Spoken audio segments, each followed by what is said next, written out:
All right, welcome in everybody. This is Biscuits and SEC Live. This is our 61st show. Hard to believe we've already had 61 of these, but thank you all for coming along. I am Hammer, Boss Man. Will be here momentarily. He's just having some internet issues, so I'm kicking it off solo until he can join. But yeah, once again, thanks everybody for joining. We got a great show tonight. We'll talk a little bit about Cupcake Week 13 recap. We'll get into, obviously, Rivalry Week coming up. And we've got Travis L. Brown of KBTX to help us pick games this week. He's down in Bryan College Station. So we are super pumped for this one. It's a jam-packed show. And here is the man of the hour. Boss Man is here. So welcome in. I just gave us a nice intro. How you doing tonight, Boss Man? Doing good. I'm glad to be here. Last day in Colorado. It is frigid here in Fort Collins, Colorado, but looking forward to talking a lot of ball. There's a ton we got to get into tonight with Golesh looking like, according to sources in Arkansas, it's a done deal for him to be the next Arkansas head coach. Everybody's still on Kiffin watch. We've got week 13 to get into, rivalry week, all of that. So going to be a lot of fun. Absolutely. So I think we can hop into it. But real quick before we do, you might notice these sweet caps we have on. We did a very limited run of these. None for sale at the moment. Just, friends and family got a few of these. Boss Man was kind enough to kind of get these as an early Christmas present. But if any of y'all out there like these, think they're cool, and would be interested in buying them, then obviously reach out because we can get some more made and put them up on our website if that's something that people are interested in. So let us know. We obviously think they're cool, but don't know what the response would be out there. So if you like them and you're interested, give us a shout and let us know, and we can print some more. But you brought it up. I think we should probably lead. I know we got a little bit of stuff we want to talk about in terms of games from last week, but there weren't a ton of real big ones. There was just one ranked-on-ranked matchup. So let's get into the Golesh news. So Alex Golesh from USF, reportedly the new Arkansas head man. Seemingly mixed reviews, I would say, from what I've seen from Arkansas fans. Personally, I think he's probably, a good coach. I think Arkansas is a difficult job, but I certainly don't look at this and think they made a terrible hire. What is your read on this, Boss Man? Well, first, I think we should say we'll see if this ends up being true. It looks like it's kind of getting run, but it's getting run with mostly Arkansas folks, and typically I tend to believe those closest on the ground first before I believe anybody else. But we haven't seen a Thamel tweet as far as I'm aware. We haven't seen a NACO's tweet as far as I'm aware. So this is coming from sources that are local to Fayetteville, and the rest of Twitter ran with it. So could be sounding like multiple people now at this point confirming it, but again, haven't seen that national person confirm it yet to make the news official. So with that in mind, I do think that Alex Golesh is a great hire for Arkansas. It sounds like they swung and missed on James Franklin. Sounds like they swung and missed on what's his name, Eric something at UNT, who just took the Oklahoma State job. His name's escaping me right now, but Eric Morris. Thank you, Eric Morris. So they swung and missed on a couple of candidates, but if Alex Golesh is your fourth or fifth candidate and that's the guy you're going to hire, then in my opinion, I think you did a pretty good job. I made this graphic here today of his record here at USF, 22-15 overall, 595 win percentage, 2-0 in bowl games, got them back into the top 25 for the first time in 7 years. And before him at USF, it was ugly. I think they were 4-20 something in the years before he got there, and got the win at Florida this year, which is massive, going to Gainesville as a big underdog and getting that win. And then North Texas, he beat North Texas. He beat another guy that you wanted, Eric Morris, this year, who just took the Oklahoma State job. So In my opinion, I think this is a solid hire. And you look at, it's interesting to see, right? There's kind of like 50-50 from what I've seen. Arkansas fans, some are very excited about it, some very happy about it. Others who aren't as happy about it and who are kind of like, you got to be kidding me. Like, we're taking another flyer on somebody who's unproven, no head coaching experience, at the Power 4 level. And I understand that to some degree, but at the same time, he's done a good job everywhere he's been. And it's funny to see the Arkansas reaction be kind of split 50-50, and then look over at the Tennessee folks. If you start looking at the Tennessee folks who are reacting to this, there's a lot of folks who are like, there you go, Jeff Scott, 4-26. That was a nightmare. Former Clemson coach, Jeff Scott. So the Tennessee fans have been giving glowing reviews like, hey, this guy's a damn good coach. He was great as our offensive coordinator. He set records as our offensive coordinator. The offenses that he was running with Josh Heupel, they were setting records, and he did a great job. And then he goes to USF. He's done a great job there.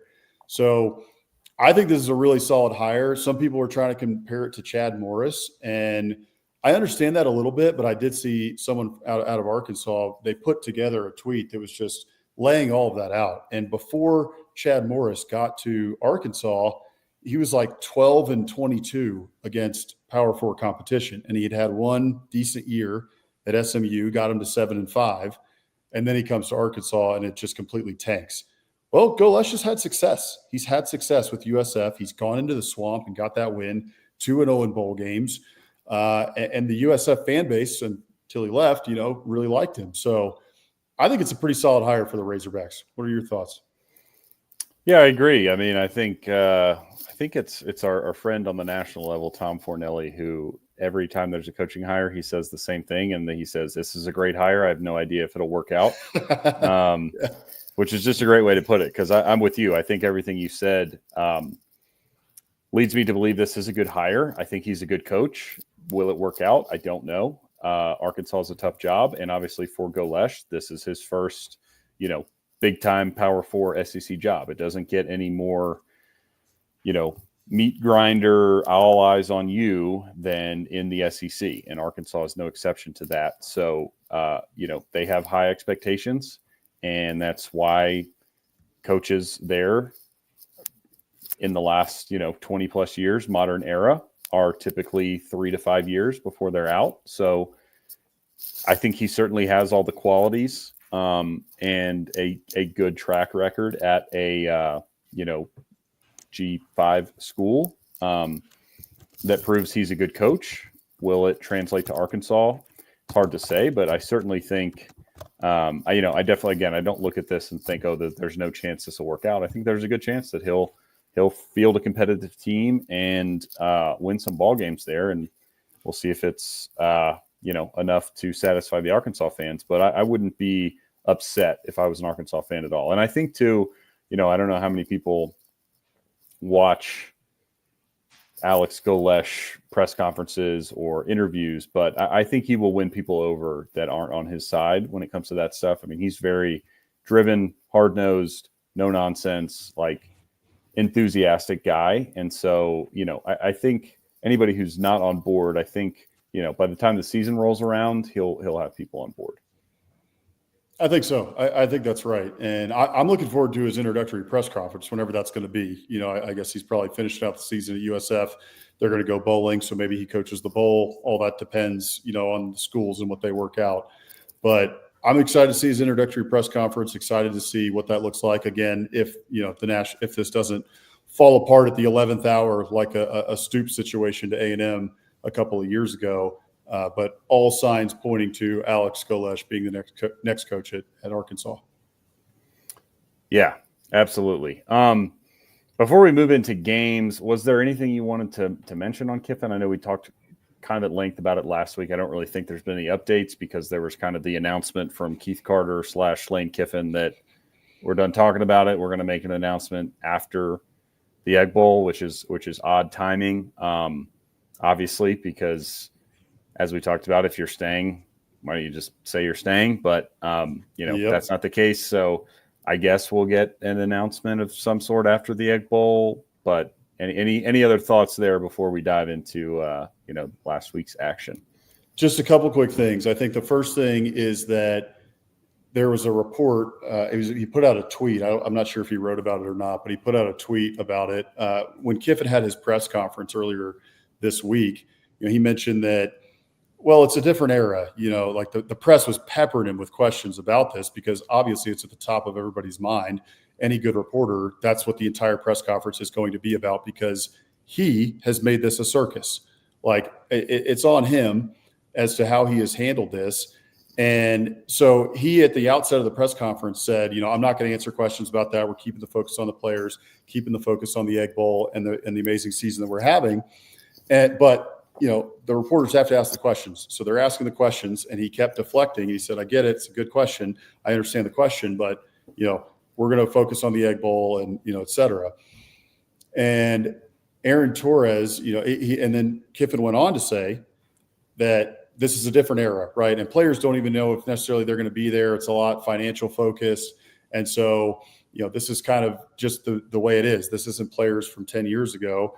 Like, this is players now, and this stuff doesn't really distract them. It doesn't really affect them. Well, I'm not so sure about that. And we've seen Kawan Lacey with the retweet, and we've seen Trinidad Chambliss essentially came out and gave him a vote of confidence, like we're all behind Lane Kiffin, and a couple other players have done the same. But Aaron Torres of CBS, or I think maybe he's a Fox, I can't remember. But anyway, he quote tweeted one of the clips of Kiffin and said, I have it on good authority from multiple sources that there are many players in that locker room who are pissed about what is going on and the way that he's handled this. They feel like he's kind of ruining the best season in Ole Miss history, but also the season that all of these guys have worked for. History aside, these guys have been working since the preseason to get to where they are now, and now they're on the cusp of the college football playoff. They're in the national title hunt. And instead of us all talking about that and talking about the great job that Kiffin has done, for weeks now, we've been talking about, is he going to LSU? Is he going to Florida? Will he stay at Ole Miss? And so he's created this total circus. So I think that was just worth touching on. And then there was this graphic that On3 put out, and it was from Brett McMurphy, and he just kind of did a around the clock, around the table here, experts in the field or, voices in college football and what they think. And you can see here, the majority think he's going to LSU, and that's including Josh Pate there, who said on his show the other night that he's talked to Lane Kiffin directly every single day for a while now, and he doesn't know where Lane Kiffin's going, but his guess is LSU. There's a couple of holdouts there, Matt Berry and Chris Doring, Doring the Florida homer, thinking he's going to Florida, and a couple who are thinking he's staying at Ole Miss. And so, I bring that up just to say that this is anybody's guess as to where Lane Kiffin is going to end up. And I guess we'll see whether or not he stays at Ole Miss.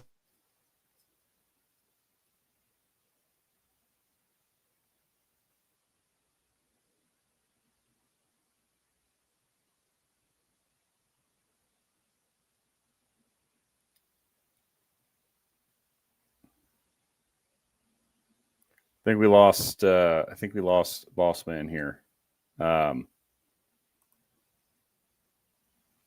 We'll go back to Solo for a moment. So yeah, again, I think there's not a ton.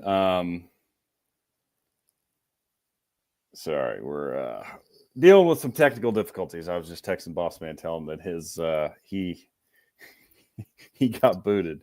But anyway, yeah, so not a ton of I guess new Lane Kiffin news. I think again, it's as we discussed last week, it's mostly all speculation at this point, and I guess we'll find out, post Egg Bowl what the deal is, one way or another.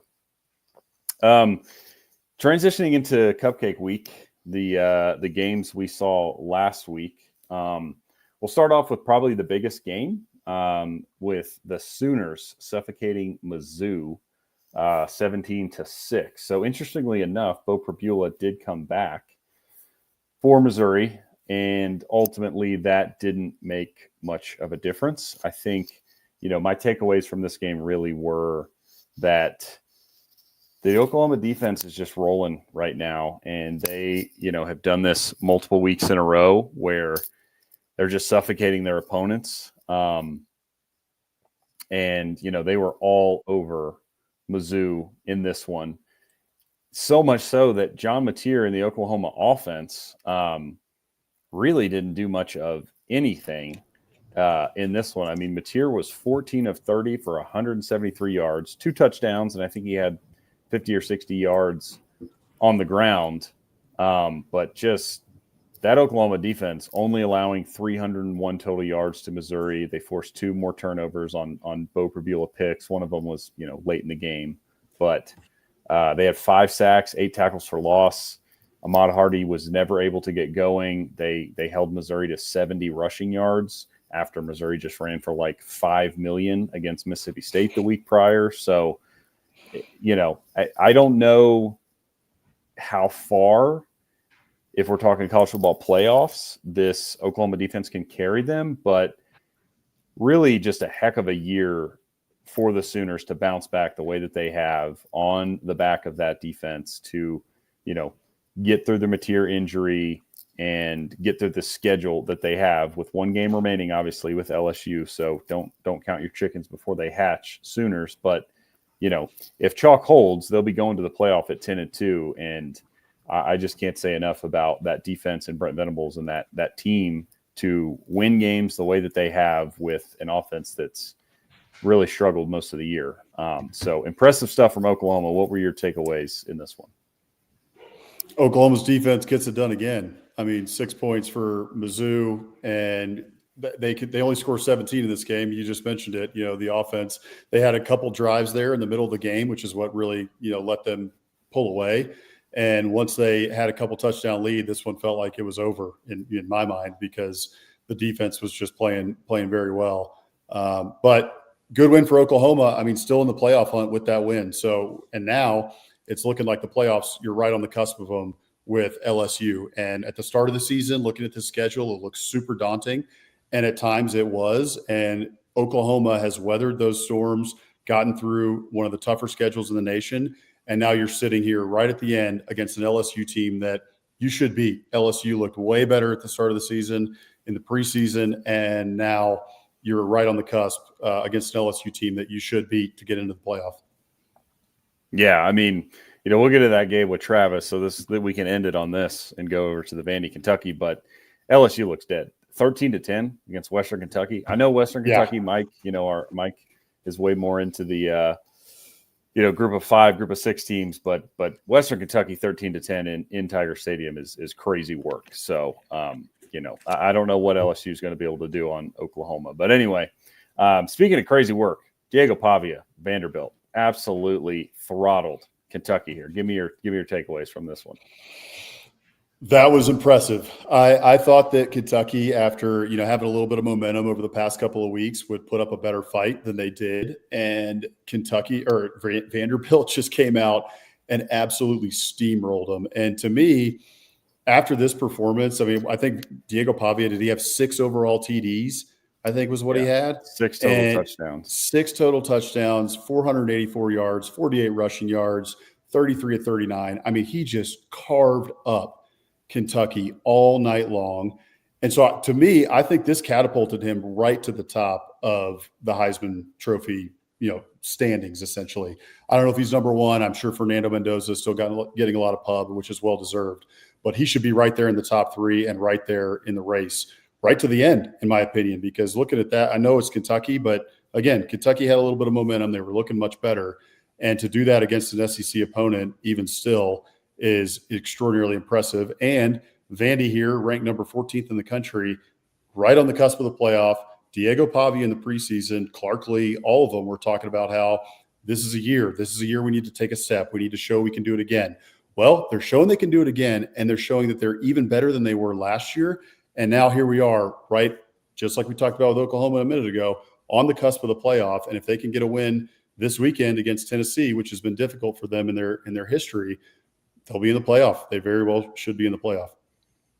Yeah, for sure. I mean, shout out to our guest picker last week, Lyndon Blake, because she called this one out and said, it's Diego Pavia's senior day. They're not losing. They're going to cover. They're going to beat Kentucky, because you and I think we're both on Kentucky to cover, just thinking that, Kentucky's been playing better. Like, Vandy will probably win, but, Kentucky's doing some stuff. And they were not in this game. The Vanderbilt defense showed up. They held a pretty decent Kentucky run game with Seth McGowan to 31 total yards. Now, granted, part of that's kind of just game script stuff, because Vandy got out to such a big lead. Kentucky was forced to throw the ball, but Vandy defense showed up. This game was 45-3 going into the fourth quarter. Kentucky had 14 points in complete garbage time. You brought up Pavia. Yeah, he had 484 yards passing, 48 yards rushing, and 6 total touchdowns. So, I don't know how you look at that and think anything other than this guy's just on a different level right now. And then that's his, third or fourth game in a row going like 350 plus. He did it against Texas. He did it against Auburn. So he's on a hot streak as of late, and it's going to be very interesting to see what they can do in Neyland. That's a big one. That's a massive one. And like you said, it was 45-3 going into the fourth quarter. So everyone knows, for those who were watching last week, that Hammer got married this weekend. So we watched the early games, and then we went to the wedding. We did the wedding, and then we went to the reception and everything. But of course, right, we're SEC football fans, and as all of us do, if we have a fall wedding, we're checking scores at certain times, right? And we've got friends pulling up games and everything. So I saw this score. One of the Vanderbilt people tweeted out the score, and I saw it come up on my notifications. And I had to do a double take. It's 45-3 Vanderbilt right now. Like, my goodness, they are laying the wood to the Wildcats. And so impressive win for them. I'm very interested to see, like you said, what can they do in Neyland, which one we'll talk about later. Absolutely. Well, we got a couple more games. We can touch on those after, but we've got our guest picker in the green room here. So let me go ahead and bring our friend Travis L. Brown onto the screen here and welcome him in. So Travis is a reporter for KBTX down in Bryan College Station. Alex and I, Hammer, Boss Man, we are both Aggies, so we're thrilled to have you on, Travis. Welcome in. Hey, thanks for having me, guys. A couple weeks in the making. Glad to be able to make this happen. Absolutely, absolutely. So as I said, Travis is down in Bryan College Station, working for KBTX, covering Texas A&M. You can see all of his social handles there. Twitter or X, as we're calling it these days, Travis L. Brown. Instagram by Travis L. Brown.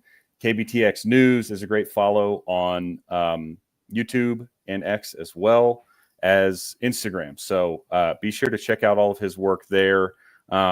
He's got just a great pulse of, the A&M fan base, not just with football, but with all the sports going on. He's always around A&M athletics. So, yeah, really appreciate you joining us. We've been watching and reading your stuff for quite a long time. So this is super fun for us, especially with it being, Texas week. So I guess we'll just start off, Travis, with a quick, easy question for you before we hop into picks. But give us, so Boss Man, Hammer, we are Aggies, but we no longer live in Bryan College Station. So I'm just curious to know, this is the best season of my lifetime. I was born in 1995, and so we've not been, 11-0, 10-0. All these records we're kind of breaking, at least as far as, my lifespan. So what is the vibe and the pulse been in Bryan College Station with this truly historic season that the Aggies are having? Yeah, you could probably relate to this, because I think it's been the same as probably any Aggies in diaspora. And that is, it's like cautiously optimistic. Like, okay, it seems like Mike Elko has exercised demon after demon after demon, but like the battered Aggie syndrome is there too, and it's lurking, and so there's this kind of push and pull between the two of those. So I call it cautiously optimistic. Like, I think that most fans now at this point in the season expect that if there is a demon to be slayed or conquered or something like that, whether it was winning on the road, winning a ranked game on the road, coming back and finishing in November and those kinds of things. Mike Elko and his crew and these players have been able to accomplish that, but there's probably like a 1%, like a 1 or 5% feeling of like, but is that other shoe gonna drop? So yeah, y'all could probably speak to that equally as much, kind of cautiously optimistic. Yes. So you mentioned that battered Aggie syndrome, and Aggies know it well. And now most across the SEC have heard Aggies talk about it a lot. So, they bring it up as well. But in the first half of that South Carolina game, the fever of my battered Aggie syndrome was at like 106. I mean, it came back with a vengeance, even after, all these wins. And as you mentioned, right, A&M winning in these different ways. They're beating Auburn in a tough game at home. They can win a close game. They can win a shootout at Notre Dame. They can win a ranked game on the road. All those things that you think have gotten you over the hump. And then you have a half like you did against South Carolina. And all of this, kind of like helicopters. Oh, no, are we going to do this again? Kind of thing. So the BAS is lurking, but here at 11-0, they have met every challenge so far. And we've talked about it a lot on the show. It feels like things are a little bit different under the Elko regime. He brings that lunch pail mentality. He talks about it all the time. He's got the buy-in from the players. And there's not a team with a soft mentality or that would overcome what they have overcome in multiple games, especially in that South Carolina game. So I think that while the BAS is lurking, I think most Aggies, like you said, are just trusting in Elko that he's going to get it done.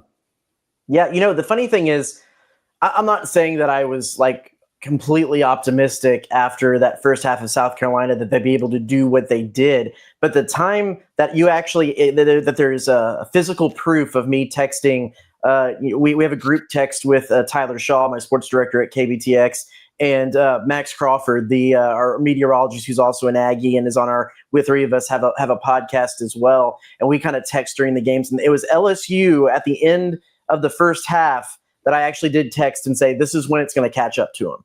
And then when they were able to overcome that at LSU, I think that there was something in South Carolina in me that was like, I think this team is going to come out at halftime.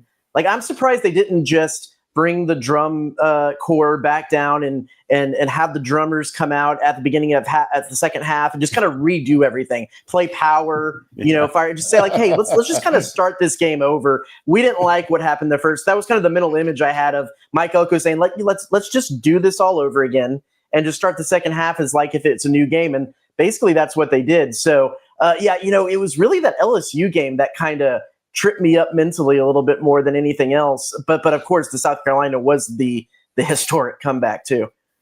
Right. Well, that's a good point because, Travis, you brought it up that there's been multiple demons slayed. It wasn't just the South Carolina game. It was the first half against Mississippi State or the first half against LSU or kind of the whole game against Auburn where you keep thinking something's going to happen and the defense just keeps showing up. So that's a credit to Elko, his staff, and obviously this team. I think, a ton of credit to the players and the leadership that they have, within that locker room because it takes a lot of mental toughness and just resilience that, not to throw shade, but has not really been the norm around College Station. It feels like, at least as far as results have worked out in the past. So, yeah, that's awesome. That's good to hear that hopefully the BAS is the percentage of fans infected with it are slowly lowering over time. But yeah, definitely cool to hear about how things are going on the ground there. As obviously we miss being around it 24/7. So I think we can transition into picks here. So we'll pop up this leaderboard for you, Travis, and you can see there's still plenty of room up here at the top. So we've got Rivers Huey, Gabe Bach, Drew, TMU, so a couple Aggies sitting at 4-2. Our little cousin who came on one week is at 4-2. Big log jam at 3-3 with Ellie Mae, Emily Grace, Cruz, Gabe's son, Easton went 3-3. Lyndon Blake, our lovely picker from last week, went 3-3. And then we've got Daly, Chloe, Cornbread Cowboy, and Stingray bringing up the rear. So there's all I care about is beating Gabe Bach. We respect that. My buddy Gabe Bach. Yeah, that's all I care about. There you go. We love that. So again, there's a 5-1, perhaps 6-0 week out there, and we're closing in on the final game of the regular season. So hopefully, hopefully you can have a great week this week. I think we'll pick the A&M-Texas game last because that's by far the most important game this weekend, obviously. So let's start with the Egg Bowl. So Boston, why don't you give us a quick intro here? Sure. Well, we talked about it at the outset of the show a little bit, just updating folks on the Lane Kiffin stuff, which is where is it at? And the truth is that no one knows where it's at. We know that there's going to be some announcement after the Egg Bowl about Lane Kiffin's future. You would think that if he was going to stay at Ole Miss, he would probably have just quieted all the noise and signed an extension, and we would be just focused on the Egg Bowl and on the playoff, et cetera. So there's this whole circus surrounding Ole Miss right now. The Egg Bowl is always drunk and crazy and one of the nuttiest games of rivalry weekend, even if Mississippi State is bad, right? This one is always crazy. And so Mississippi State has played a little bit better this year. At times, they've pushed multiple teams to the brink. They've gotten a couple wins. They've gotten an SEC win. Jeff Lebby seems like he's got this team on the up and up. But at the same time, they're still much less talented than Ole Miss, and Ole Miss having one of the most historic seasons that they have ever had as well. So what are you thinking in this game? Ole Miss favored by 7.5, but they got to go to Starkville where the Cowbells will be ringing. I want to go back to Lane Kiffin for a minute, and I think it was just a ginormous missed opportunity so far with this whole situation, because one of my favorite bits, he could have played further into one of my favorite bits in college football, and that is, there was all of these talks about maybe his family flew on private jets to Baton Rouge and Gainesville to see all this stuff. He should have sent his family to Gainesville and Baton Rouge, and he should have put Daniel Tosh on the plane with him and just kind of let the paparazzi go wild and then come back and there could have been a whole Netflix special just about that. I think it was just a ginormous missed opportunity for everybody involved. That being said, you're right. Egg Bowl is always just absolutely drunk on its 14th beer by the time it starts. I think there's going to be a little bit of theme of my picks here as I've looked. I want to try to find some upsets in this situation and everything, but everything just feels so chalky at this point. I think Ole Miss gets the job done in this game, goes to the playoff, and plus that's kind of the drama that everybody wants too, right? They want Ole Miss to win, to be in the playoff, and then like if Lane goes to LSU or Florida, you're leaving a playoff team. I think everybody kind of secretly, outside of Ole Miss, outside of Oxford, wants a little bit of that drama, wants to see Ole Miss in the playoff and then see Lane make a decision with that looming over him. So I think for the fun of it too, we're going to go Ole Miss. I like that. Yeah, it's going to be fascinating. I'm with you though. I mean, Ole Miss is playing well, even through these issues the last couple of weeks. Trinidad Chambliss playing at an extremely high level. And Lane Kiffin has had him humming. So the only thing that makes me question this is that Lane Kiffin is due a stinker. Every year there's one, maybe two, and he's come close this year. That Washington State game early in the year, that could have been it, but they got the win. And so maybe in the Egg Bowl, this is the one where he lays an egg. and to talk actual football X's and O's, I really like Kewan Lacey, and he does seem to have some of his bigger games against better competition. So I think this is one of those games that he turns when the lights are a little bit brighter. He has seemed to turn it up, and I think it'll be a good game. What better asset to have in a rivalry game when emotions are high and everything than a running back that can keep possession and kind of take air out of a big game at times when needed. Yeah. Absolutely. No, that's a great point. And we've seen, Mississippi State struggle against the run. Obviously, Missouri kind of went wild on them. So this definitely on paper looks like a big, Kewan Lacey game where he's going to get a lot of carries, a lot of touches, and they're going to try to, like you said, take the air out of that place, get the cowbells quieted down, and just let him go to work. All our friend Mike Huseman here has a quick shameless plug. So Mike Huseman of Off Season After Dark is hopping on with Stephen Willis of Locked On Ole Miss for the Egg Bowl preview Friday morning. So for all you football crazy fans, check that out on Friday morning. But our next game can give us a quick intro here. This one is kind of a stinker. I'm not really sure who exactly cares in this game, because we've seen Florida.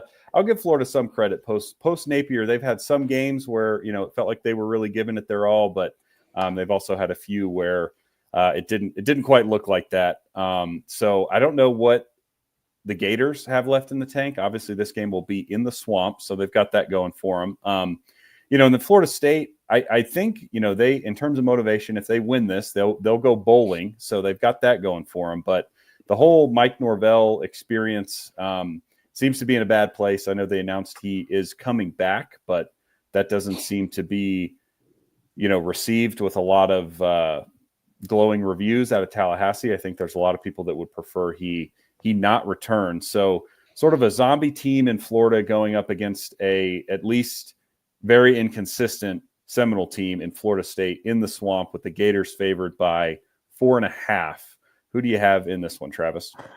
I'm gonna give a shout out to the legend of A&M beat and the BCS area, and that is the one Robert Cessna from the Bryan College Station Eagle, because he always puts together the prognosticator panel, which is a pick'em panel, and he always has a crummy game of the week. This is the crummy game of the week. This is just an absolute drag, man. I this one I have such little feel on. Florida State has the better record. I really do believe, if you put it on paper, Florida has better talent than Florida State. They have some really good talent out there on the football field.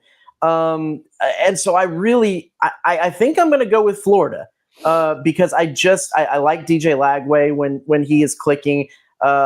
Dallas Wilson earlier in the season was doing pretty good stuff.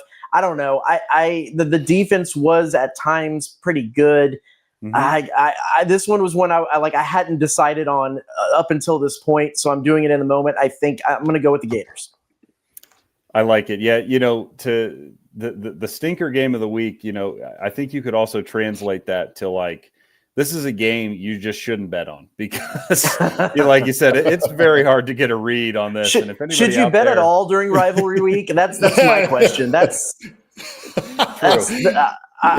my advice. That's my pick'em advice is don't bet during rivalry week. That is sage advice. I think a lot of people out there would probably save a lot of money if they avoided betting probably at all, but definitely on rivalry week. Well, let's go to another long-standing rivalry, although very one-sided, for the Vandy Tennessee game. Boss man, why don't you take us home here? All right. So this rivalry, Tennessee has won 6 straight in this one. There was a couple wins vacated for the Pruitt era, but whatever. Nobody cares about vacated wins.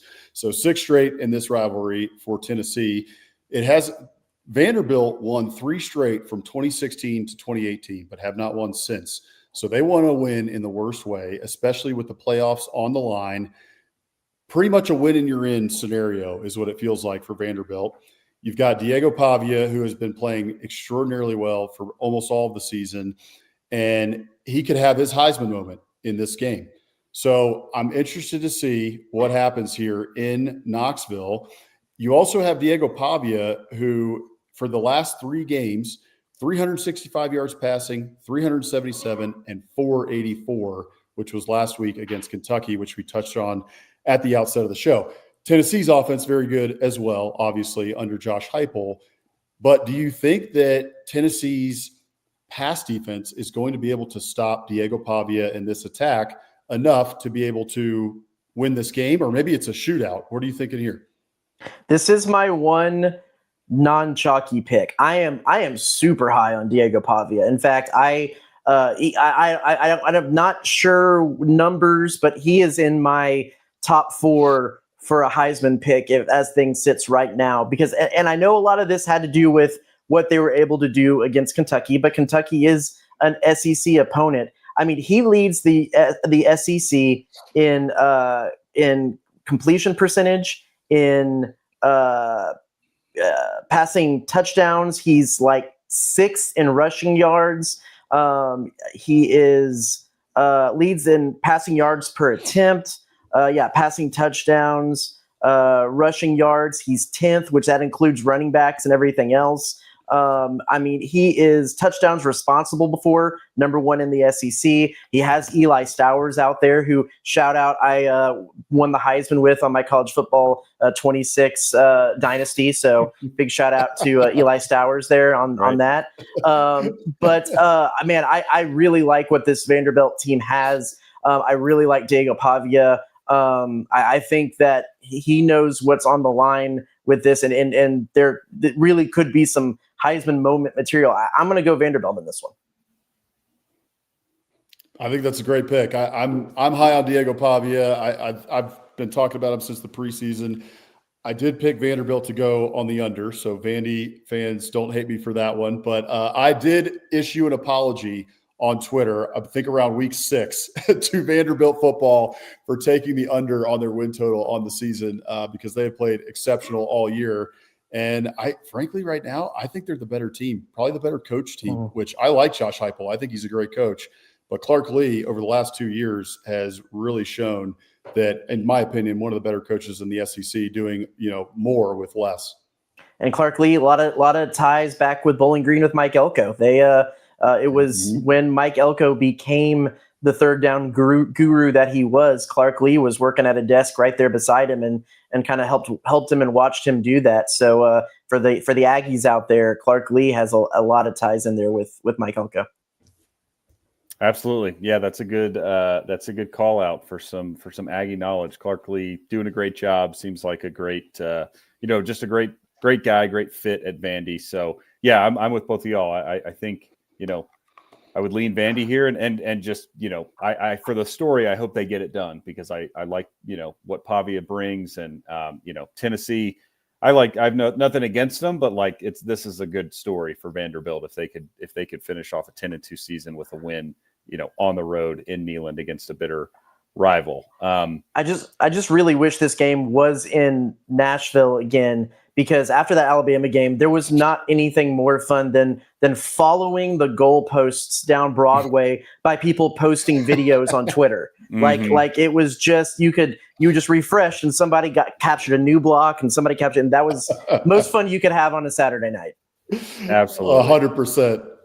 Yeah. Well, thanks to the new schedule in the SEC with Oklahoma and or Texas joining. Speaking of bitter rivals, long-standing rivals, we have LSU and Oklahoma squaring off on rivalry weekend, which feels strange for both schools. But this is an interesting game. I mean, LSU, similar to Florida, kind of a zombie team with a fired head coach, and they had a kind of a nail-biter last week against Western Kentucky, which was strange. It doesn't look like Nussmeier's going to play again, so it'll be President Van Buren stepping in for the third or fourth week in a row for LSU. And then on the Oklahoma side, we talked about this too at the outset of the show. Like, it's hard to get a full read on them because a lot of these games, especially against the better competition, they've needed defensive touchdowns to score, and that's not necessarily something you can always count on. However, they've been getting them, and despite the offense, sputtering for long stretches, here they are at 9-2, number 8 in the college football playoff rankings. Very much feels like a win and you are in scenario, and they're favored by 10.5 at home in Norman. So do you think Oklahoma gets the win and, most likely seals their college football playoff bid and covers, or is it a little closer, or do you even think an LSU upset could be brewing here? I have to admit, I know this game's in Norman, but I've been to every SEC venue except for Kentucky and Vanderbilt because of the way that the schedules have gone and everything like that. And LSU at night, I know it's everyone says it, but Tiger Stadium at night, best college football environment there is. But I'm gonna pull the Lee Corso here and say Oklahoma's gonna run away with it. Oklahoma has the best defense in the best defensive front in the SEC, and if not maybe the country. And they really were able to turn it on. The interesting thing in talking about what we're going to talk about in a little bit, of course, Texas offensive line is one of the biggest struggles they've had, and yet somehow they managed to hold back Oklahoma's defensive front, which I think is one of the best in the country, but that's a whole nother story. I think John Mateer, when he was cranking early in the season, running the ball, throwing the ball, I thought he was as much of a Heisman pick as anybody. Then he went and hurt his hand. And really, when you look at when Oklahoma struggled, it was because he came back a little bit too early. So I think this is absolutely Oklahoma. And I think it's going to be, they're going to cover the spread probably pretty easily.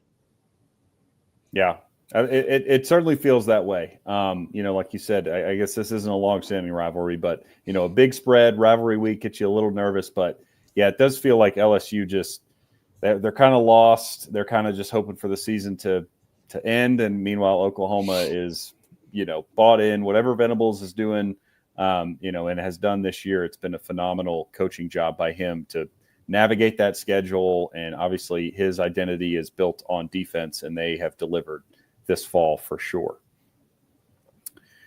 Let's go down to the Iron Bowl. Like I said, we'll pick the Aggie game last. So let's hit the Iron Bowl here. Go ahead, boss man.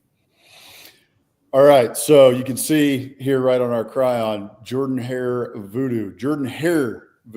There is some Indian burial ground stuff going on, ghosts in that stadium, and those folks in Tuscaloosa know all about that. So I have seen Tide fans all over Twitter this week just talking about how nervous they are for this game, which is funny because they fired their coach. This has been a complete disaster for most of the year in Auburn.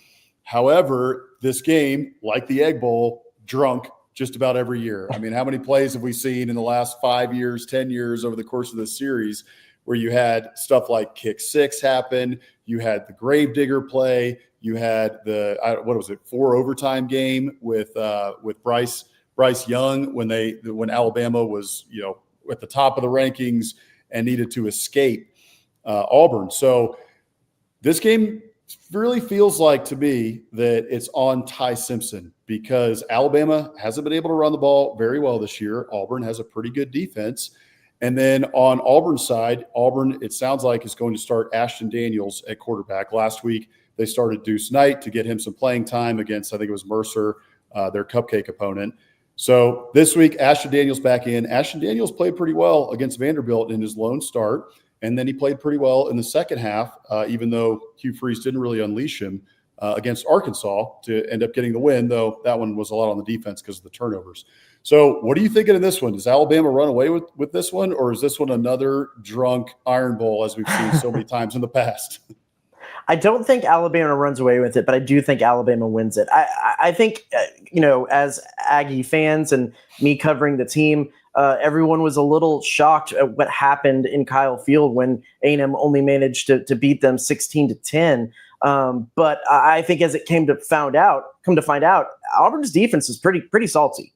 What was it? There was a while there this season, I can't remember the exact point, but there was only three teams in the country that held opponents to 24 points or less. That was Ohio State, Indiana, and Auburn. Things have settled out. They're not quite in that same realm at this point. Pro Football Focus has them as the 35th power ranked defense in the country, which is still pretty good for a team of their record and what they've been able to do. But the game's at Jordan Hare. By the way, shout out to my friend Matt Stahl over at AL.com. If you haven't read his story where they actually took real paranormal ghost hunters out to Jordan Hare to run experiments to see if it actually was haunted and wrote about it. It's a great read for rivalry weekend. I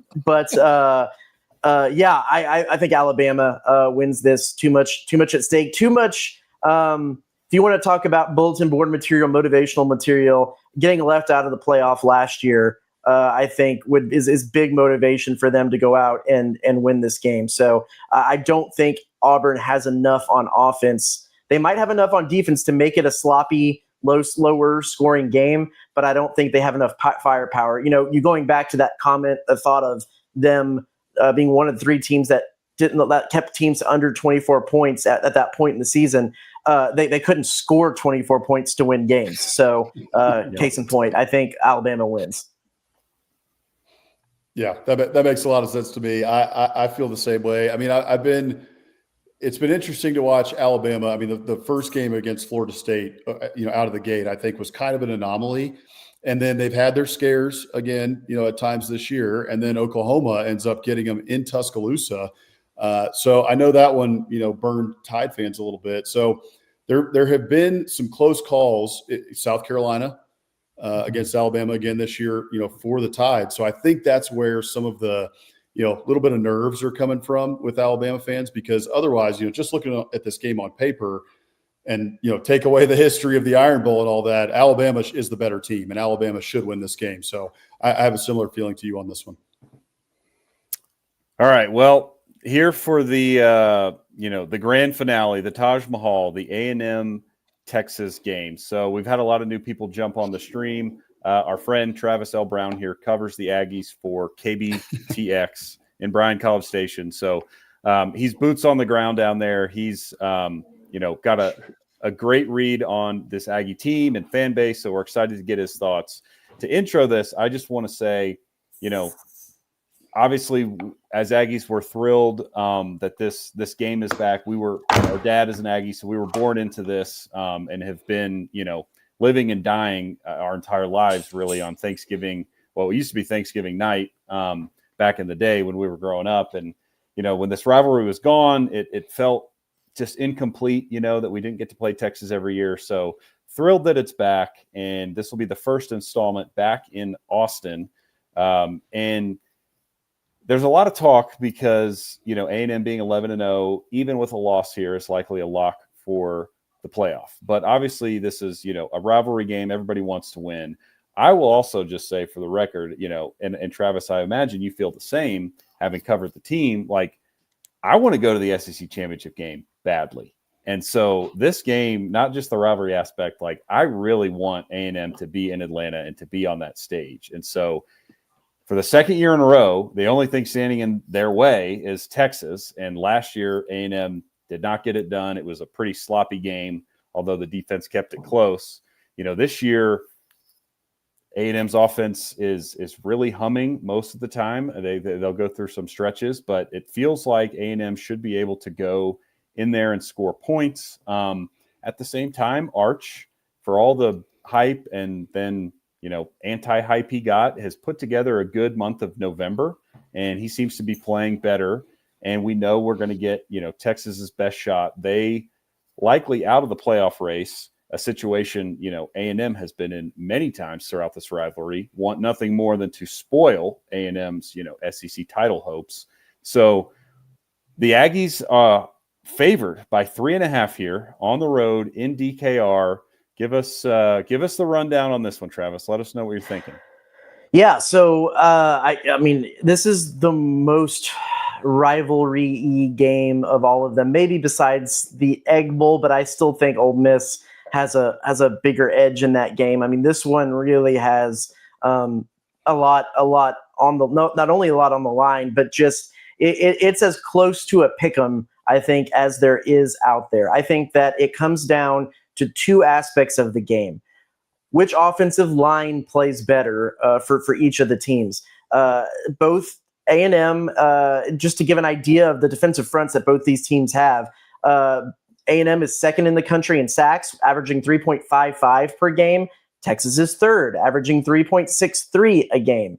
However, Texas's offensive line is 93rd in the country in tackles for loss allowed and 78th in the country for sacks allowed. A&M, first in the country for tackles for loss allowed, 11th in the country for sacks allowed. They certainly have had the better offensive line play. They're finalists for the Joe Moore Award, which goes to the best offensive line in the country. And so if A&M's offensive line can hold steady against a very good Texas defensive front, I think that gives them a huge advantage in this game because those defensive fronts are going to be what affect the game the most in this. I think that the second thing is special teams. You look at punt returners for both teams. You have Casey Concepcion for the Aggies, who has been outstanding. Had that the first time he touched the ball on a punt return against UTSA, he took it to the house. He's averaging about 20 yards per run. The LSU game, when I said it seemed like everything was lost for the season at that point, he comes back and gets that punt return early in the second half that kind of jump started everything. On the Texas side, it's Ryan Niblett. He's averaging about 24 yards per return and had huge runs against Oklahoma in the Red River rivalry. And then he had the game-tying touchdown on a punt return against Mississippi State that went to overtime, and Texas was able to win that. I think if Texas's offense maybe has some of the struggles it's had, it can get itself back into the game with a couple of big returns from Ryan Niblett. I think that is a huge factor in this game. All that being said, I do think that the Aggies just still have a little bit more firepower on offense. The defense has looked great. This should be a game that A&M wins. In everything we've done this week, I've had A&M winning 38-31. They've stayed pretty close to their scoring average most all season, which is 39 points. So I'll take it 38. The thing I don't like, I know one of my colleagues had A&M winning by a field goal. When you talk about special teams, don't like the kicking situation for A&M right now. Both Randy Bond and Jared Zirkle look like they have a little bit of a case of the yips at times, and I don't think A&M fans or A&M coaching staff wants them to be in a situation where they need a late field goal to win it. So if they're going to win it, I think it's going to be 38-31. I love that. Obviously, I love that because that means A&M wins and covers. But I'm glad you brought up the special teams because I think that's a great thing to be aware of coming into this game. Right? Is not just A&M's kicking that's a little on the fritz here, but also the punt returners because Casey Concepcion has been phenomenal, but so has Ryan Niblett. I mean, there were games there during that, kind of middle stretch of Texas' schedule, whether it was Oklahoma or Mississippi State, you kind of named them, Kentucky, where, as an Aggie fan, I'm rooting against Texas watching these games. And I'm like, pacing around my living room, like, stop kicking the ball to Niblett because he's winning these games. Arch and the offense are not moving the ball, but he's either running it back for a touchdown or he's putting them inside the red zone. So A&M's got to be very careful in the kicking game to, if they're going to kick to him, just, obviously cover well or make him fair catch it, because if he gets a lane, he's a guy that can change a game in an instant. And I think the other thing too, we talked about this on our podcast earlier today, Mike Elko on his radio show after the South Carolina game was kind of going on a little bit of a monologue talking about how fans might always say when a team in the first half doesn't come out, it's because they were asleep. They were sleepwalking. They didn't have enough energy. They didn't want it enough. And he said, no, that's not at all the case here. It was a team that was prepared, did bring enough energy, made some mistakes, and then wanted it too badly and was trying to force things, trying to push. And that's kind of what got them in that hole against South Carolina. That's the only other thing from an A&M perspective that kind of has my eyebrow raised. I want to see when they come out. This is going to be an emotional game. And not only is it, I think it's one thing to be at home in Kyle Field and to see all that energy. It's another thing to get to go play villain in Austin and kind of have to bring your own energy with that. And I wonder how overhyped both teams are going to be. But if A&M, we've seen at times at the beginning of the Notre Dame game, kind of at the beginning of the South Carolina game, there's been times that Marcel Reed has come out a little bit overhyped and had some accuracy issues. Now he's had Mario Craver, Casey Concepcion, that especially at the Notre Dame game really bailed him out a couple times until he kind of got settled into the game. I think that's going to be a big thing to watch are these guys a little bit overamped, and how quickly, which is the team that settles into the game more quickly, because I think that's going to be the team that has at least the immediate advantage in the game. I think you're right about that. One thing to say on that, you mentioned, playing the villain role for A&M walking into Austin. Marcel Reed has talked about this, this season. People have asked him because he's played very well on the road. And so, he seems to really embrace that villain role. And sometimes maybe it's even, helped him in these road games more so than in Kyle Field, because at times in Kyle Field this year, he has seemed like the energy has been too much, at least in like the first quarter or the first half. the LSU game being the exception until the second half where he played very well. But I'm interested to see, kind of like you said, this will be a lot. I could see it being an ugly first quarter. Who settles down first? And does Marcel Reed embrace that villain role? And we talked about Diego Pavia earlier. He's got the potential Heisman moment out here, right? Well, Marcel Reed has had a couple Heisman moments that have been called back for holding calls, some of them phantom, others of them, probably deserved. But he has a chance here, and there's a lot on his shoulders to get this win in Austin. I know the Aggies are 11-0, but they want this one bad. I've talked to many Aggies. I'm sure you know many as well who would say the same thing. We would go 8-4 again to beat Texas in Austin. So the fact that we're 11-0 and have a chance to beat them in Austin and go in and get a win to go to the SEC title, you hope the moment isn't too big for them, and that Marcel Reed can settle down early and not try to take the temperature down, and then let's just go play ball because we're the better team.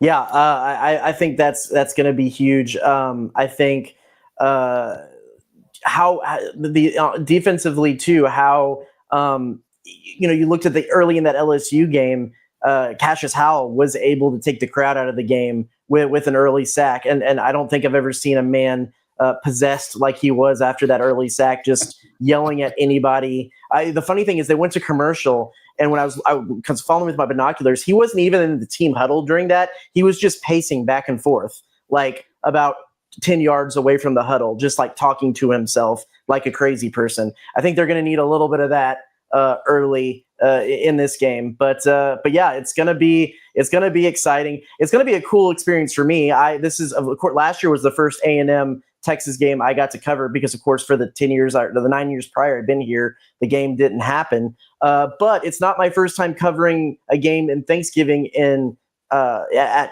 DKR. When A&M left and TCU came into the Big 12, I was covering TCU for the Fort Worth Star-Telegram. They took over A&M's schedule. So every time TCU played at Texas for the I think it was the 4 years after that switch made, they played TCU on Thanksgiving and DKR, and I covered 2 of those games. So get a little bit of the vibe. Of course, it is not nearly the stakes and the rivalry of this game, but Thanksgiving football in the state and at some of the state's biggest colleges is always a cool thing to see as well. Definitely. Well, one last thing to say. You mentioned Cassius Howell just acting like a crazy person after he got that sack at LSU. When he did that, and he was pacing and everything, it made me think he was almost channeling former Texas A&M defensive lineman Michael Clemens, who, when he was with the New York Jets, you may remember he was on the sideline, and he went after they won some game. They were in a rival stadium, and he was pointing at fans. Screw you and you and you, like, you can get it and you can get it and you can get it. So hopefully in this game he can channel his inner Michael Clemens again. Yeah, for sure. Well, Travis, thanks so much for joining us, man. We've got one question here before we get you out of here. You've already given us plenty of time, so super generous of you. We can't thank you enough. But we ask all of our guests. So our name, Biscuits and SEC, sort of just a play on biscuits and gravy, I suppose. But we love biscuits, and so we wanted to incorporate that. So we ask everybody, your favorite biscuit spot in Bryan College Station. And any Thanksgiving plans. Obviously, you're covering the game, but of course, hopefully you're enjoying some time tomorrow. Yeah, tomorrow on Thanksgiving. Yeah. Well, this was an easy question because I like my favorite spot right now in BCS is Stella Southern Cafe, which is pretty close to where I live, right off Highway 6, and it's like one of those biscuit brunch places.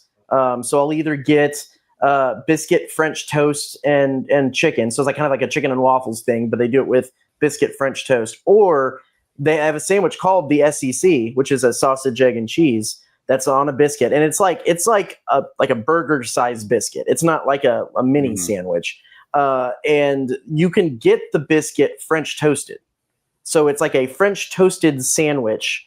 It's amazing. It's just the best thing. So it's like my favorite spot in town right now. So that's easy. But yeah, Thanksgiving, I mentioned covering those games early in my career at the Star-Telegram.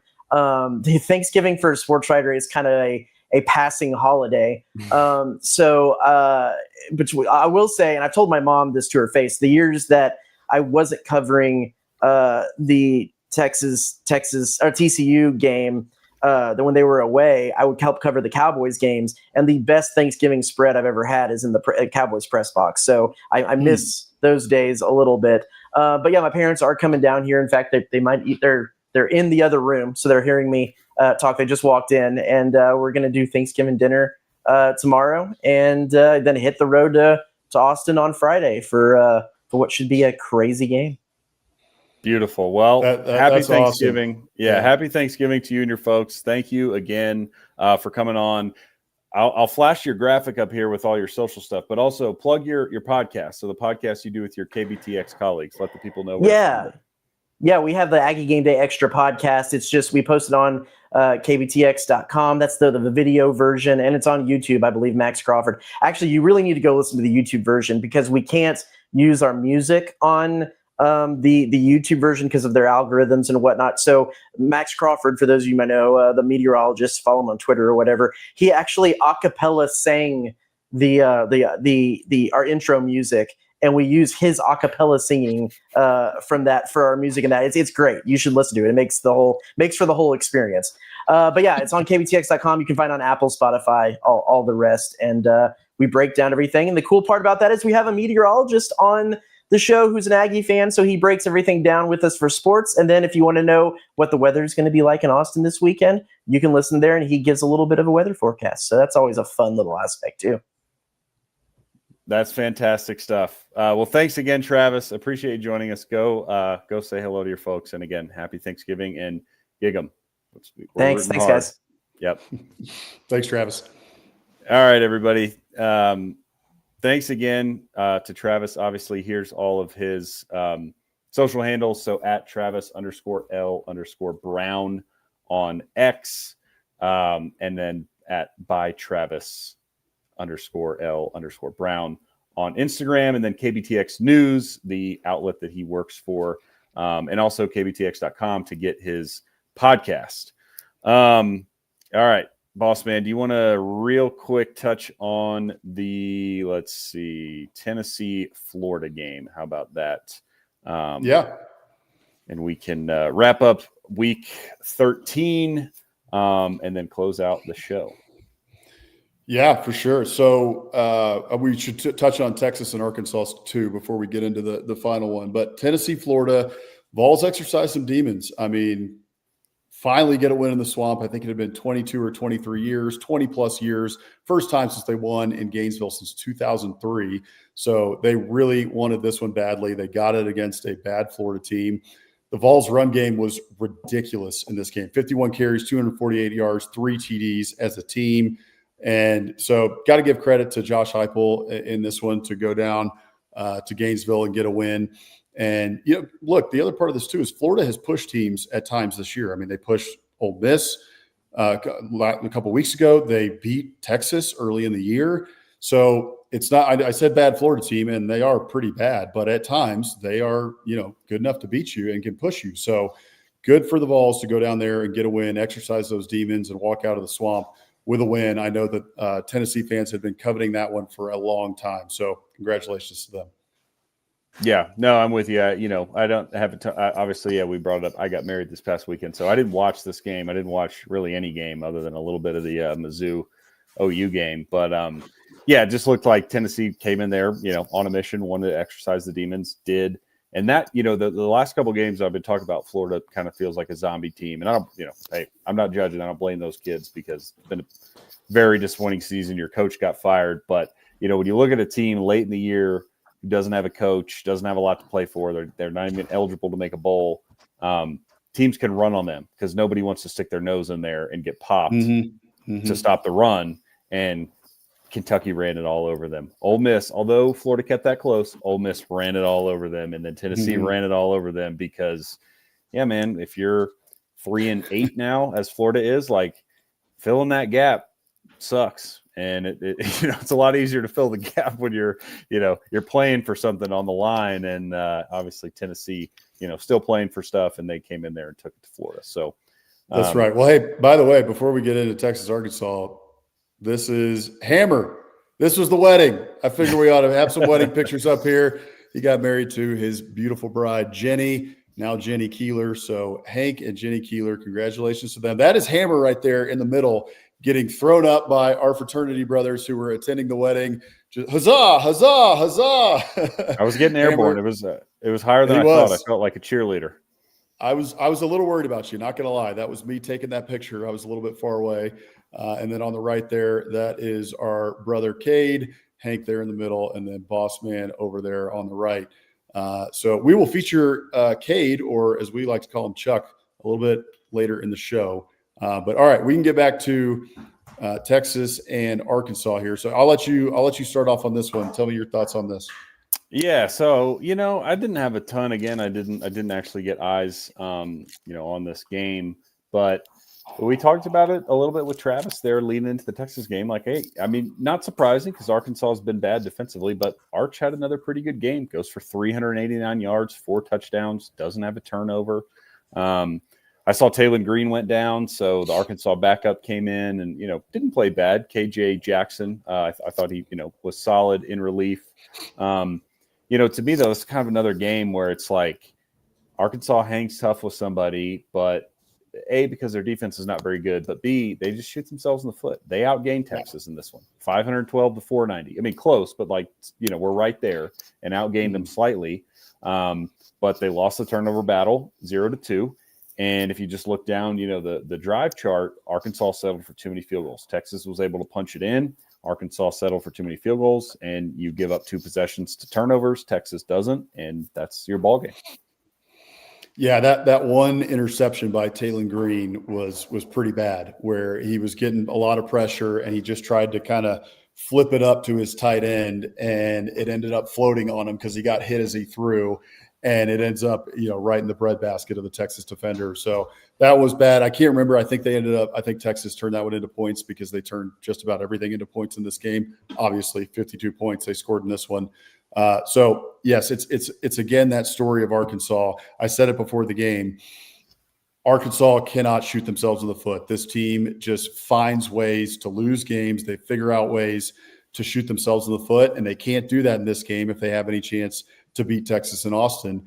And what did they do? Shot themselves in the foot a couple times, lose the turnover battle, and settled for too many field goals, like you said. So that was the game there. And for Texas's credit, Arch played a very good game, and the offense was humming. And so Texas defense gives up 37 points, over 500 yards. If you're an Aggie fan, that's got to make you feel pretty dadgum good going into this weekend on Friday.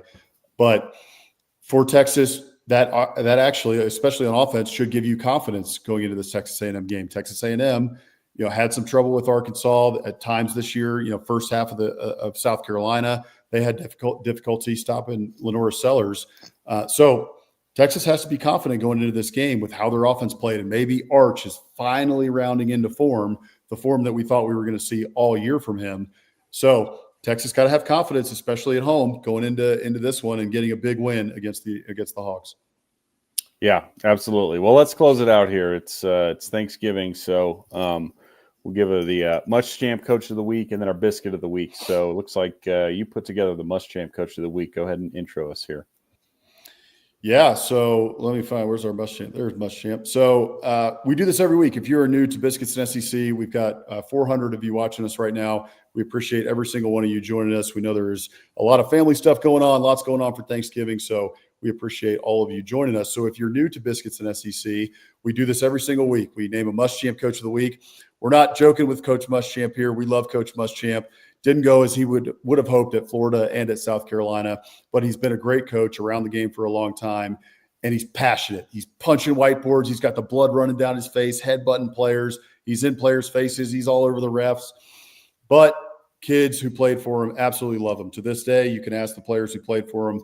They all love him. And so he was a player's coach, did things the right way, and exuded the passion of college football while he was on the sidelines. And we miss him on the sidelines. So every week we name a Muschamp Coach of the Week who best exemplifies that passion for college football. And this week, there was a couple that we could have done. We could have given it to Clark Lee. Clark Lee has won it before. They're having an incredible year at Vanderbilt, and that insane win over Kentucky where they just blew the doors off of them. No pun intended. Clark Lee in the postgame in the locker room. Go Dores. He had a great video that came out on social media. But he ends up being the runner-up this week because I think there was something a little bit more poignant that I wanted to play, and it's a little bit different than our typical Muschamp Coach of the Week. But our Muschamp Coach of the Week this week is the new head coach at Virginia Tech, James Franklin, in his opening press conference talking about his friend Brent Pry, who preceded him at Virginia Tech, which is something you don't see very often. So here's the clip. I always say I'm not going to get emotional, then I get emotional. So, Brent Pry's a good friend. Gosh. Brent Pry's dad was my offensive coordinator in college. Gosh.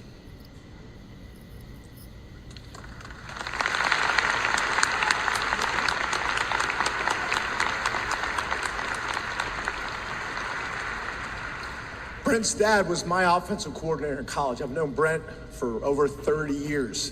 Brent's first year of coaching was my senior year at the Harvard of the Pennsylvania State Athletic Conference, East Stroudsburg University. I know you guys are all very familiar with it. And then Brent and his family was with me at Vanderbilt all 3 years, and then I think for our first 7 years at Penn State. So I got a ton of respect for Brent and his family. I know he poured his heart and soul into this place. I know this place is better today because of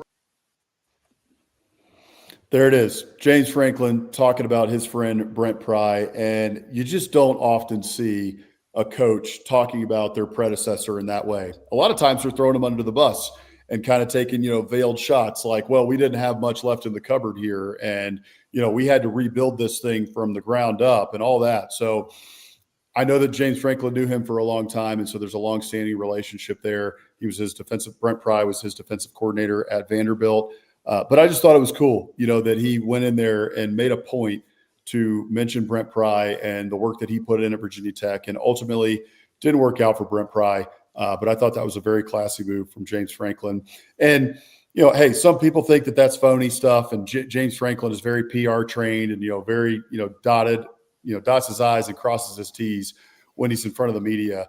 But that to me seemed like a very authentic moment. And if you talk to people throughout the industry, folks will tell you that James Franklin is who he says he is. He's a good man. His players love him. Players at Penn State, when he got fired, were not happy about it because they loved him and they felt that they had let Coach Franklin down. So thought that was a cool moment from Coach Franklin. Coach Franklin is your Muschamp Coach of the Week. Yep, that's a great nominee. We need more of that. We need more, just upstanding people willing to speak like that about somebody else in the industry. So good on James Franklin.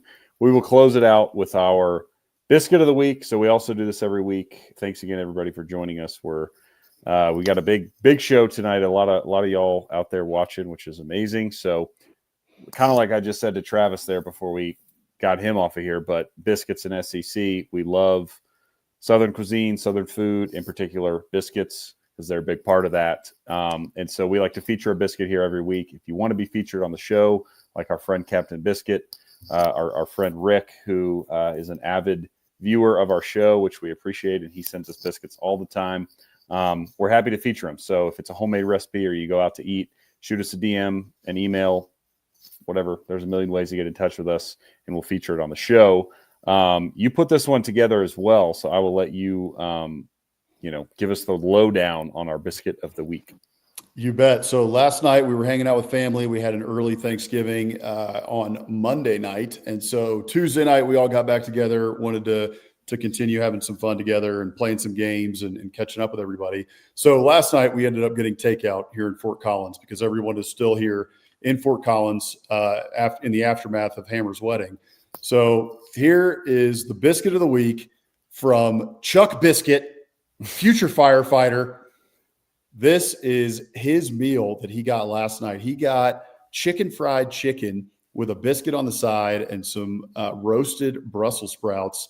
And there was some gravy along with this, by the way. So he had some gravy for that fried chicken. And I had a chicken pot pie from this place. This was Ginger and Baker in Fort Collins, Colorado. And the chicken pot pie was really good.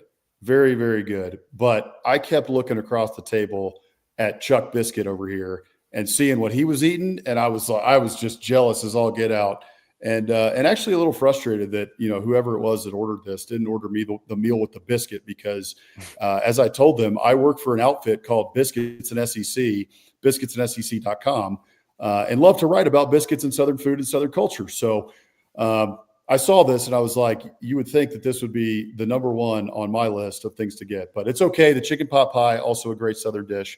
Love the chicken pot pie as well. But that is Chuck right there, our youngest brother. His real name is Cade. He's going to be a future firefighter. That's for real. He is going to fire school here soon. Just got admitted to the academy or whatever they call it. I'm not sure, but he's going to be a local firefighter. So thank him for his service, and eventually wants to go to the Coast Guard. So thank him for his service twice. But thank you to Chuck Biscuit here for the meal that he had last night, for sharing this with us. Chicken fried chicken with a good old biscuit on the side from Ginger and Baker in Fort Collins, Colorado. Like I said, I was jealous. It looked pretty daggum good.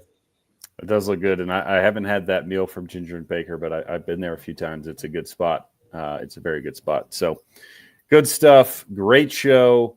Appreciate y'all watching. We've got over 400 of y'all on here the day before Thanksgiving. Hard to believe, but we got a fun week ahead of football. Soak it up. It's the last week of the regular season. Hard to believe that we're here, but everybody, sign up for the Biscuits and SEC newsletter. You can see the link below. Follow us on X. Subscribe if you're watching on YouTube. That would be great. We're trying to grow that. Posting a lot of content there and pumping out a lot of videos. Be sure to go. We've got a lot of content coming out. Mike Huseman mentioned it earlier. Off Season After Dark. He puts that out on Tuesdays, typically on Tuesdays in the morning. Be sure to go follow him. He does a great job, not only in the SEC, but across the board. SEC After Dark, Thursdays, 9 Eastern, 8 Central. I should be on tomorrow night for the first time in a while. That is the plan right now, but that's where we make our picks every week. So be sure to join us. SEC After Dark, Thursdays, 9 Eastern, 8 Central. Bama After Dark, our friend Jake Thomas does a great job covering the Tide over there. So check him out. You can go follow him. Bama After Dark 2, typically coming out on Tuesdays live, 6:30 Eastern, 5:30 Central. Sometimes he leads us in on Wednesdays. And then you can check out the Regular Guys pod with Israel Troop and with our friend Corey Burton, who also does Locked on Vandy, does a great job with them as well. So you can follow them on Twitter at Regular Guys Pod. And as our friend Mike Huseman said earlier, he has got a show coming up with Locked on Ole Miss to preview the Egg Bowl. I think that they're doing that tomorrow morning, if I remember correctly. Shameless plug here. There it is. Shameless plug. Friday Check morning. out Steve. Yep. Check out Steve and myself on the Locked on Ole Miss Egg Bowl preview show on Friday morning. So be sure to go follow. If you're not already, many of you are watching us from Stephen Willis's Twitter, but at the Stephen Willis, you can go check out that show, or you can check it out by searching them on YouTube, Locked on Ole Miss.